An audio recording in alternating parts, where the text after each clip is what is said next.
Salut les gens, bienvenue. Je dois vous dire, vous êtes phénoménaux. Je vous le dirai après, mais vous êtes top. Au sommaire de ce numéro, je vais vous parler d'un...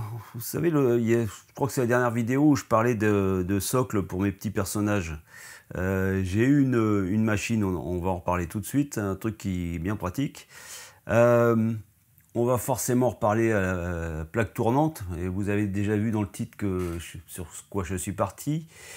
Et puis on va finir avec rapidement quelques images sur Mini World de Lyon que j'ai pu découvrir, c'était vraiment top. Et j'en profite pour faire un petit coucou à la personne que j'ai rencontrée là-bas, qui m'a reconnu, et dans ma grande bêtise, j'ai même pas pensé à lui demander son prénom. Donc il va se reconnaître, donc salut à toi. Et ben moi je vous dis, on est parti.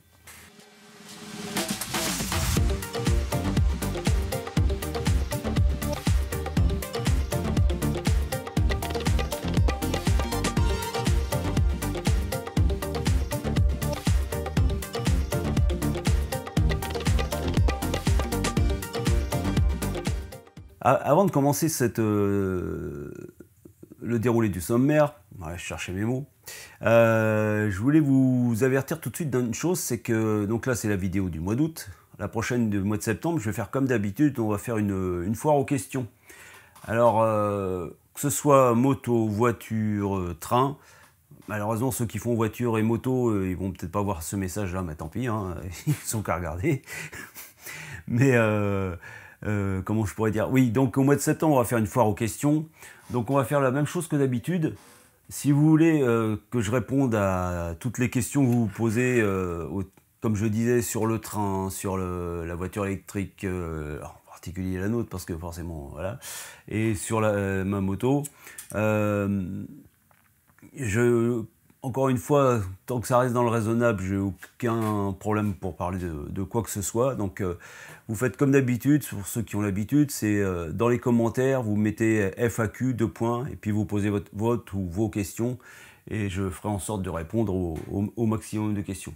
Donc ok, pour la vidéo du mois de septembre, sous cette vidéo-ci, celle du mois d'août, si vous avez des questions auxquelles vous voulez que je réponde donc la prochaine fois, vous mettez FAQ, 2 points, et vous posez vos questions. Ok? Voilà, donc on continue. Ouais, je voulais vous montrer une petite chose. C'est que la vidéo précédente, je crois, ou celle d'avant, je parle de socle à mettre sous les pieds de mes personnages. Et comme vous savez, je suis en retraite depuis quelques semaines. Et mon ancien travail m'a offert une machine qui est bien pratique. On fera un épisode spécial là-dessus parce que ça a l'air vraiment topissime, et je commence seulement à découvrir les bienfaits de cette machine-là. C'est une machine à découper. Et j'ai eu un tilt quand on parlait de socle. Et voilà ce que ça donne, c'est des petits... j'ai pris un peu de...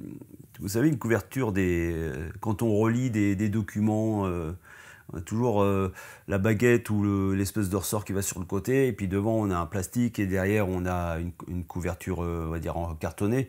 Et je me suis dit que tiens, le côté plastique de cette couverture pouvait bien me servir à faire des socles. Et j'ai commencé à faire ça. Et franchement, ça marche pas trop mal. Donc, voilà, pendant que je vous parle, vous devez en voir quelques-uns. Et c'est tellement facile à faire que je vais en faire un stock. Et puis comme ça, je suis tranquille, parce que, encore une fois, c'est la possibilité de pouvoir poser mes personnages là où je veux, et que mes petits-enfants puissent bouger les personnages pour les mettre là où ils veulent. Parce que le réflexe de tout le monde, c'est, comme mon papa faisait, hein, c'est qu'il avait des personnages, il les collait en place, donc il ne bougeait plus, et comme ça on peut s'amuser, du coup, comme ils ont un socle, à les bouger.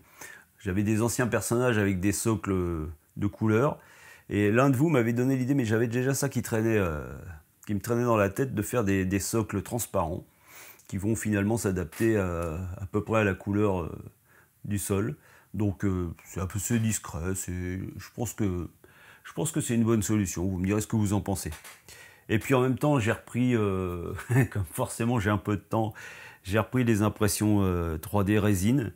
Je me suis fait un paquet de tonneaux que je me suis amusé à peindre, et quelques personnages. Il y en a certains, j'ai retrouvé une ancienne boîte dans nos trésors de famille. Mais par contre, les autres, ouais, j'ai refait ça en impression 3D. Et franchement, j'en suis pas mécontent. À présent, il faut que je vous dise que vous êtes phénoménaux quand même, parce que, hop là.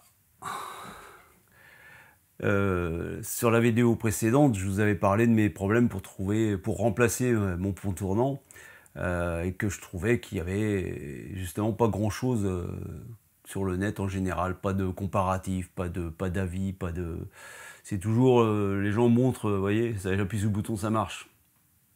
Ouais, mais combien de temps? Est-ce que c'est fiable? Est-ce que c'est pas fiable? Est-ce que telle plaque tournante est meilleure que celle-là? Il n'y a rien, absolument rien. Enfin, moi, j'avais rien trouvé. Donc, je vous avais posé des questions là-dessus. Vous avez été super nombreux à me répondre, et encore une fois, avec bienveillance, hein, chacun a donné son avis. Pour tous ceux qui m'ont conseillé la plaque tournante Jouef, le problème, c'est que je vous avais expliqué que ça m'avait un peu refroidi de bricoler tous les 5 minutes sur la plaque Peco, parce que voilà, pour un résultat moyen, donc je voulais pas retomber là-dessus avec la Jouef, parce que la Jouef marche peut-être très bien pour certains, mais pour beaucoup d'autres, elle marche pas terrible, et pour la moyenne des gens, de toute façon, il faut bricoler, et je ne voulais pas bricoler sur une plaque tournante. Donc vous avez été nombreux à me donner divers avis. Une chose que j'avais pas percuté aussi, c'est que il y avait aussi des problèmes de code de rail. Je crois que c'est la Rocco qui est en code 83, la Fleshman elle est en code 100. Il y avait des codes, ça j'avais oublié ça, mais l'un de vous m'a montré que c'était pas un problème, que ça pouvait très bien s'arranger avec un petit coup de ponçage sur les rails, et que ça marchait très très bien. Mais quand même, ça m'a fait un peu tiquer. Et ce que j'ai trouvé fabuleux avec vous, c'est que du coup, ça a fait une cascade. C'est que à la suite de ma vidéo, il y a la chaîne Neutrinopolis, Gabrielle, je crois que c'était une amie belge, qui a fait 2 vidéos sur le sujet, où elle compare au moins les Rocco et les Fleshman, je crois, et après elle installe sa plaque tournante. Donc je vous mets le lien ici. Et, et quelqu'un d'autre, le petit train du Berry, pardon. Ouais, le petit train du Berry, qui n'arrivait pas à répondre en commentaire sur la vidéo de Neutrinopolis, a fait aussi une petite vidéo à propos d'une autre plaque tournante que je ne connaissais pas du tout, qui vient d'Angleterre, si j'ai bien compris. Et je vous mets également le lien ici. Et ce qui fait que je trouve que maintenant, si quelqu'un en France, enfin en langue française, cherche des renseignements sur les plaques tournantes, c'est pas exhaustif, il y a encore beaucoup de choses à dire, mais il y a un début de quelque chose. Il y a moi qui me pose la question de pourquoi, de comment, qu'est-ce que je peux prendre. Il y a Gabriel qui explique son choix, et il y a une autre alternative avec le petit train du Berry. À la limite, ça serait bien que quelqu'un se fonde d'une petite vidéo sur une Jouef en analogique, s'il vous plaît.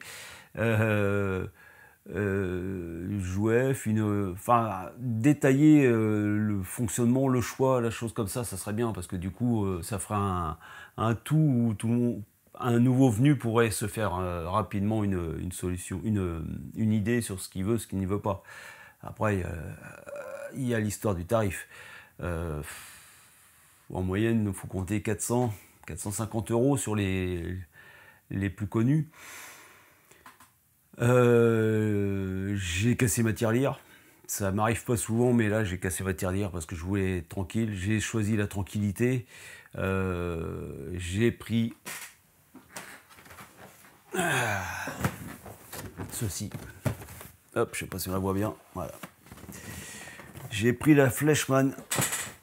Alors, j'ai suivi l'avis de Gabriel. J'ai pris la 6152C normalement. Je ne l'ai pas encore montée, donc j'ai un doute. Parce que je l'ai acheté d'occasion. Je pense avoir fait une bonne affaire, mais Je l'ai payé 320 € sur un site d'enchères que vous connaissez bien, pardon. J'ai eu du mal quand même à les sortir, même si c'est une bonne affaire, 320 €. Enfin, il me semble que c'est une bonne affaire parce que je crois que ça coûte 450 € en moyenne, voire presque 500 sur certains sites officiels. Mais je vous avoue que sortir 300 € pour quelque chose d'occasion, j'ai moyennement confiance. Donc j'étais prêt à acheter vraiment une neuve. Et puis bon, l'occasion s'est présentée, je l'ai achetée. Elle est encore dans sa boîte.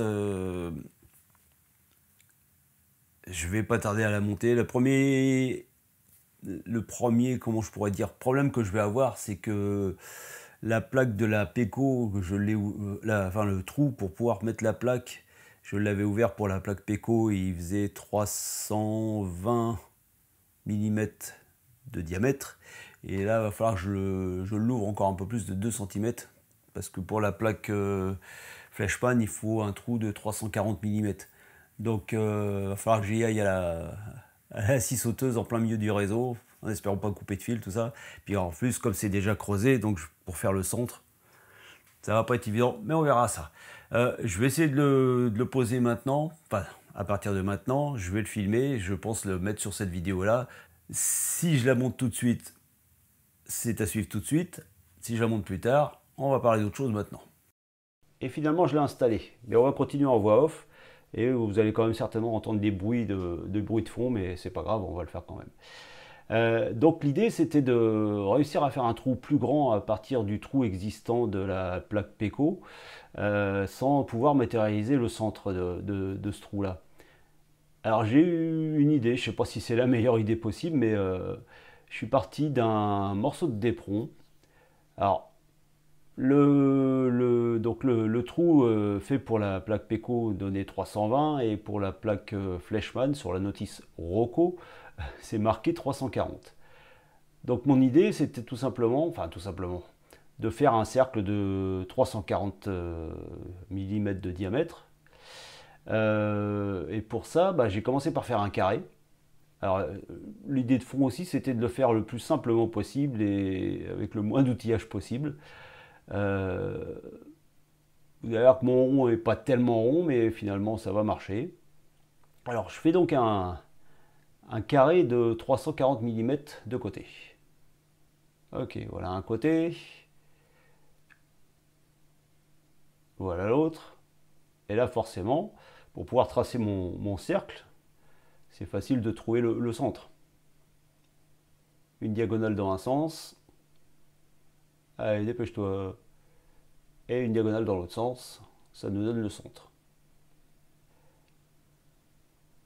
Ensuite, je cherchais une solution rapide pour faire ce cercle. Mais encore une fois, j'avais pas de compas de cette taille-là. De toute façon, j'ai pas de compas du tout.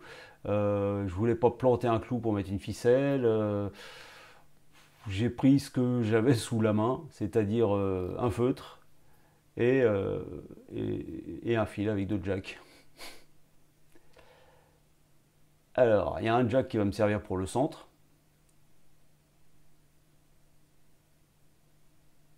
Alors là, les puristes, ils vont crier au loup.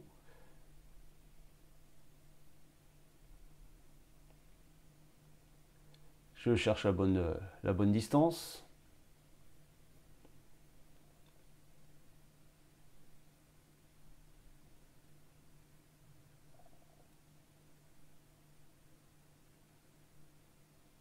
Ouais, on va dire que c'est bon.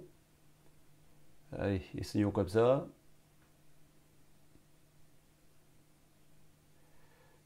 Ah, je suis le rond de l'à peu près, hein. Donc c'est un presque cercle. On continue. Et le dernier quart. Ah, je m'applique quand même, hein, mais le résultat. Alors voilà, hop, allez, ne rate pas. On va tricher un peu. Voilà. Un cercle. Mais si, ça va aller, ça va aller. Alors, un petit coup de cutter pour faire tout le tour.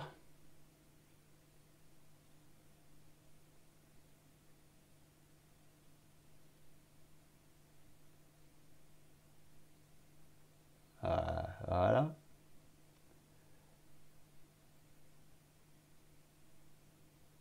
On améliore un peu les ratés. Voilà. Un presque cercle. Maintenant, il faut faire de la place. Donc j'enlève toutes les locaux, la gare des enfants, les quais qui ne sont pas encore installés définitivement, enfin tout ce qui traîne. Si tu pouvais te dépêcher un peu. Voilà. Allez, encore.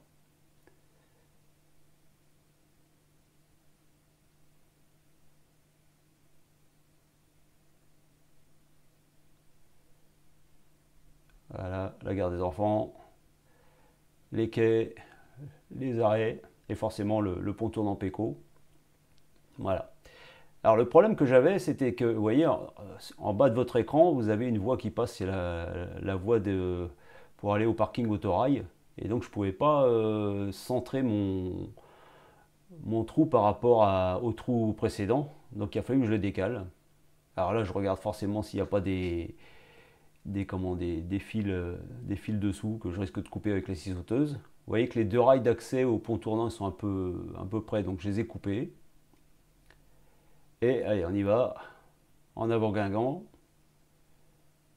Et ça tombe bien parce que c'est vraiment pile poil à la place réservée, on va dire. Ça touchait un peu le bord avec la scie sauteuse, mais bon, finalement, j'y suis arrivé. Voilà, un trou, à peu près trou. Mais un petit passage aspirateur pour enlever tout ce qui a volé. Mais vous allez voir que même si mon trou n'est pas parfaitement circulaire, on va dire, et ben, au premier essai, hop, et ben ça fonctionne. Elle rentre parfaitement. Voilà. Alors vous voyez que d'origine, il y a une voie d'accès et 1, 2, 3, 4, 5 rails non, 3 rails je crois, je sais plus, 3 ou 5 rails de garage on va dire. Et forcément, comme il n'y a rien de donné, il faut acheter des rails complémentaires. Il faut compter en moyenne, hein, j'ai vu du moins et du beaucoup plus, mais en moyenne une boîte de 3 rails complémentaires pour cette plaque tournante, c'est en moyenne 35 euros. Il faut savoir que j'en ai acheté 6. Et là, j'ai suivi la notice qui dit prenez un tournevis pour lever les parties à enlever. Et je m'apercevais que en faisant ça, vous êtes obligé de prendre appui sur le rail extérieur là, de la plaque. Et ça me plaisait pas trop. Alors j'ai cherché ce que je pouvais trouver, mettre un support, quelque chose. Mais c'était pas convaincant. J'ai essayé plusieurs petites choses avec des choses en bois, des choses comme ça, vous allez voir.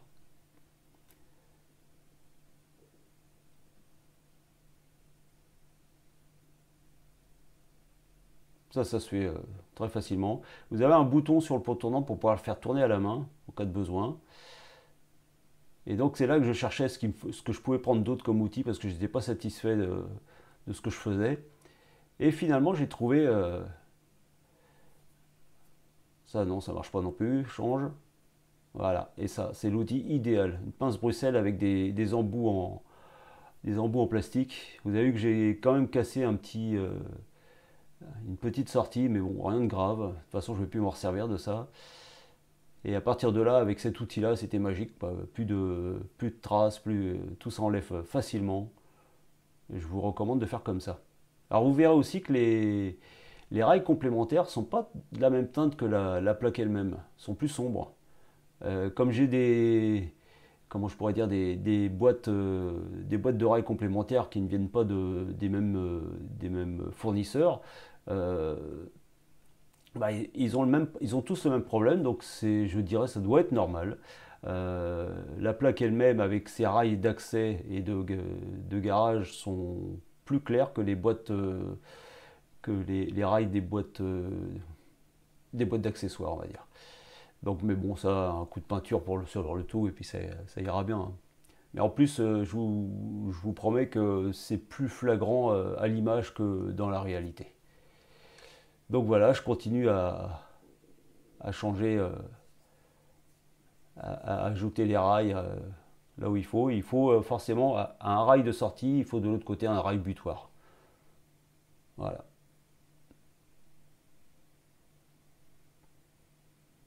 Ça, j'étais en train de rajouter donc deux boîtes complémentaires et j'en ai rajouté quatre par la suite. Ça, vous le verrez dans un prochain épisode. Allez, on termine.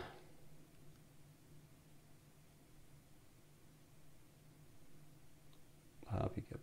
Alors j'ai un truc aussi, c'est que la notice Rocco est en allemand et sur chaque page, sauf vous avez une traduction d'un bloc complet sur la dernière page et c'est franchement pas topissime pour suivre.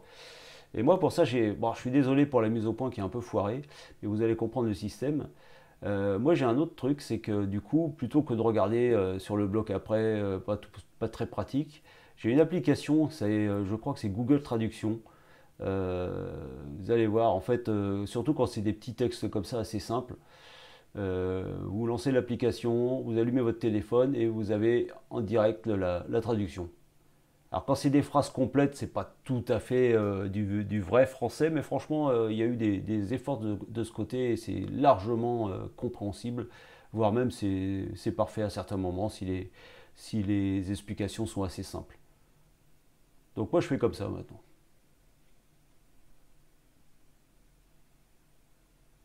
Vous voyez, hop, voilà, ça c'est traduit. Et encore une fois, désolé pour la mise au point. Donc on remet la plaque à sa place. Voilà.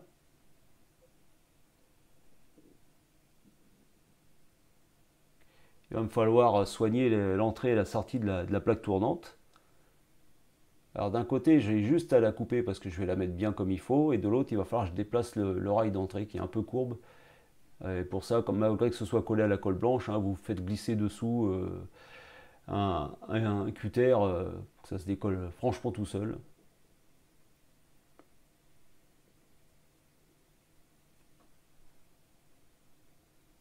Et finalement, j'aurais enlevé complètement ce rail là pour le remettre bien comme il faut. Et j'aurais aussi juste sous ma paume de main, j'ai le rail, c'est normalement une voie en butée où c'est l'alimentation pour le charbon. Et du coup, comme je vais avoir déplacé le rail d'entrée, je vais plus avoir de place pour mettre un bac à charbon ou des choses comme ça. Et du coup, il faudra que je déplace aussi. Donc là, je coupe les rails avec une petite meuleuse sur batterie. C'est un truc trouvé j'en ai déjà parlé, hein, trouvé chez Action il y a pas mal de temps, qui marche très très bien. Voilà.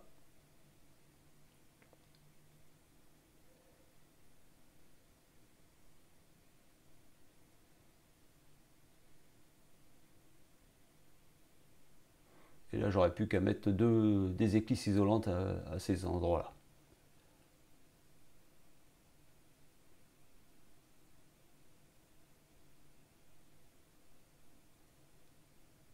Forcément, il faut que je change le contrôleur de pont tournant.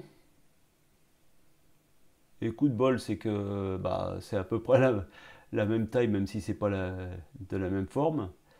Il va y avoir des trous, mais bon, tant pis. Et vous voyez, à l'époque, j'avais préparé des voies de garage avec des interrupteurs et des voyants, du coup, qui vont pas me servir parce que cette plaque-ci, me permet d'avoir dès que la plaque a tourné, il n'y a plus d'alimentation sur cette voie de garage. Donc pour moi, c'est parfait, j'ai pas besoin de câbler. On va mettre le nouveau poste de commande. Il faut d'abord que je fasse un trou pour les câbles, hein. Forcément, c'est pas au même endroit que ça aurait été trop beau.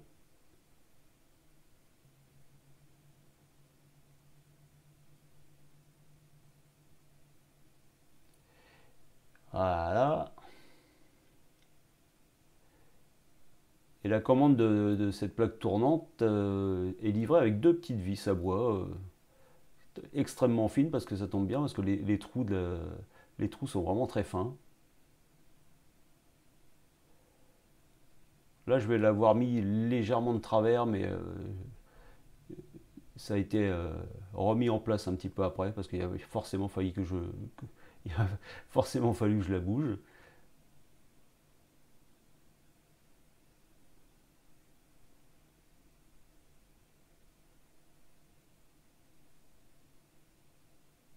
L'avantage d'avoir mis ça sur un plateau en bois, bah, c'est que pour visser, il n'y a pas besoin d'un ventrou, il n'y a pas besoin de traverser du métal, et ça tient très bien.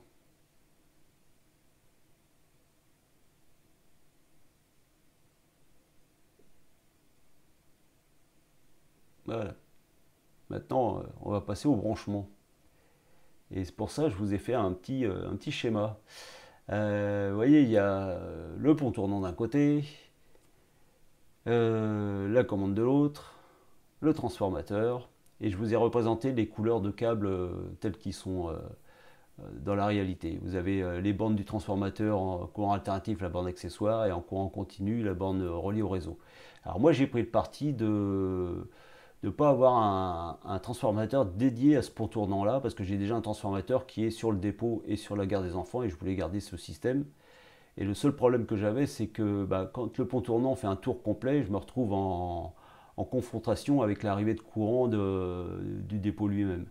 Et pour ça, j'ai trouvé une solution. Donc pour l'instant, vous voyez, j'ai deux fils jaunes qui vont du pont tournant directement à l'alimentation du réseau, donc au moins de cette partie de réseau dépôt gare des enfants.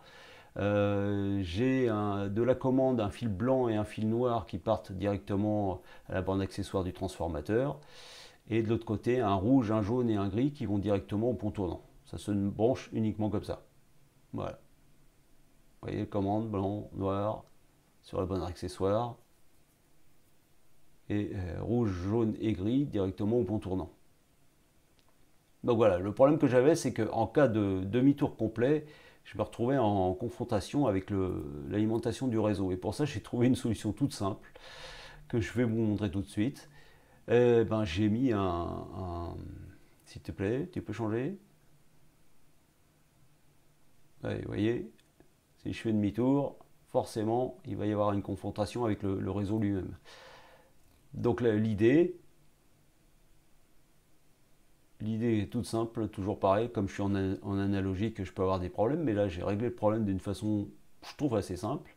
C'est tout simplement d'avoir mis un inverseur pour l'arrivée de courant. Ce qui fait que quand je fais une rotation complète, comme le pont tournant est quand même isolé du reste du dépôt, eh ben, j'ai juste à, quand la loco est prêt à ressortir du pont tournant, à inverser le courant pour qu'il soit en phase avec le courant du dépôt.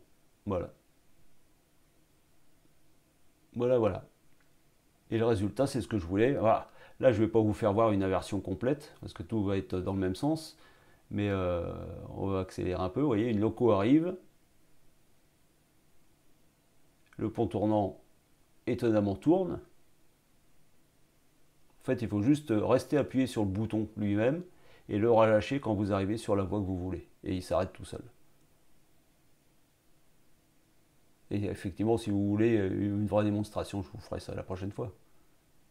Voilà, voyez, hop, c'est arrêté. La locomotive peut rentrer sur le pont. Ah, j'ai oublié un détail, ça y est, c'est réglé. J'aurai le même détail en ressortant. Maintenant, on va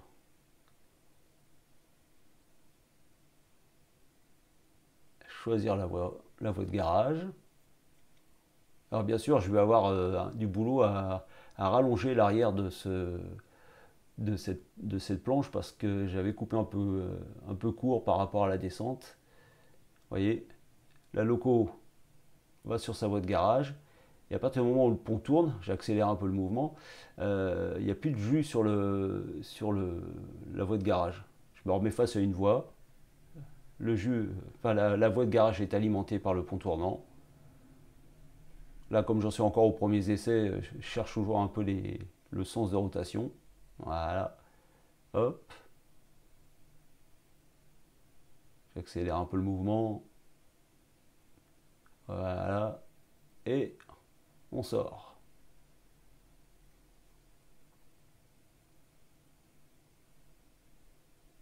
Voilà, voilà. Donc il n'y a plus qu'à améliorer la chose maintenant.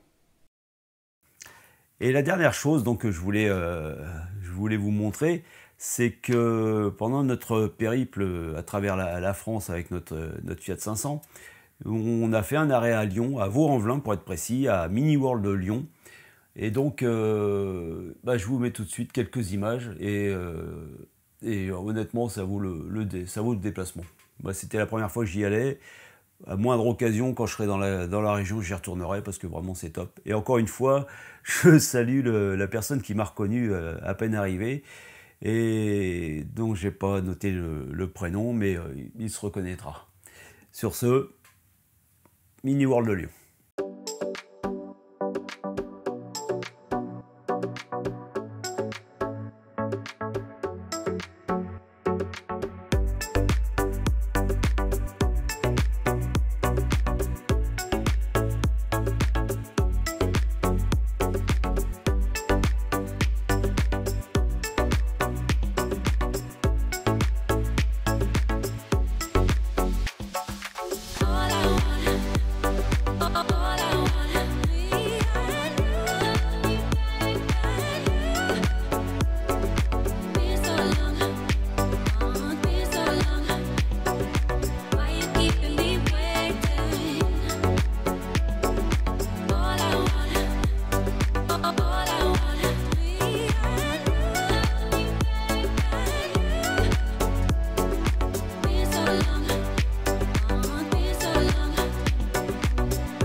Formidable, mon capitaine. Vous les avez reconnus? Oui. Tassa et Pithiviers avec le chef Chaudard, déguisé en allemand. Dans une dépanneuse allemande? J'ai vu. Alors, j'aurais jamais cru ces trois-là capables de faire ça. Ah, moi non plus, mon capitaine, parce que quand on les connaît... Ah oui, ça, on ne les voit pas en train de capturer.